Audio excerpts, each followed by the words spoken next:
Ikinampanya naman ni Pangulong Noynoy Aquino ang tambalang Rojas Robredo sa kanyang pagdalo sa pulong ng League of Municipalities of the Philippines. At tumutok po dyan si Sandra Aguinaldo. Happy birthday to you. Happy birthday to you. Sa ganitong paraan binati kanina ng mga mayor si Pangulong Aquino na nagdiwang ng kanyang birthday noong Lunes. Ito na kasi ang huling pagkakataon na makakasama nila ang Pangulo sa General Assembly ng League of Municipalities of the Philippines o LMP. Dumalo sa pagtitipon ng administration bet na sina Mar Rojas at Leni Robredo. Sa kanyang speech, inendorso ni Pinoy sa daang-daang mayor mula sa iba't ibang partido ang tambalang Rojas Robredo. Sila po nangako itutuloy yung ating ginagawa na ngayon. At dahil mag-uumpisa sa mas mataas sa antas, itataas, di ba?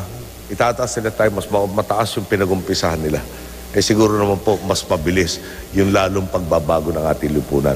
Lahat ng programa ng pamahalaang nasyonal at pati na rin pamahalaang lokal, ang dulo nito lahat sa implementasyon ay ang ating mga local government officials. Kaya malaking bahagi ang ginagampanan nila. Bukod sa IRA, naglalaan din ang pamahalaan ng pondo para sa mga proyekto sa mga kanayunan sa ilalim ng bottom-up budgeting o BUB. Ang konsepto nito, mga tao sa grassroots level ang nagpapanukala ng proyekto na paglalaanan naman ang budget ng gobyerno.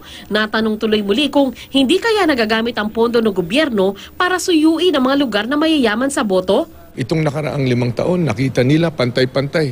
Ang halimbawa, dyan sa police patrol jeep, sa mga ambulansya, sa bottom-up budgeting, sa lahat ng programa ng Daang Matuwid, pantay-pantay ang ating patakaran.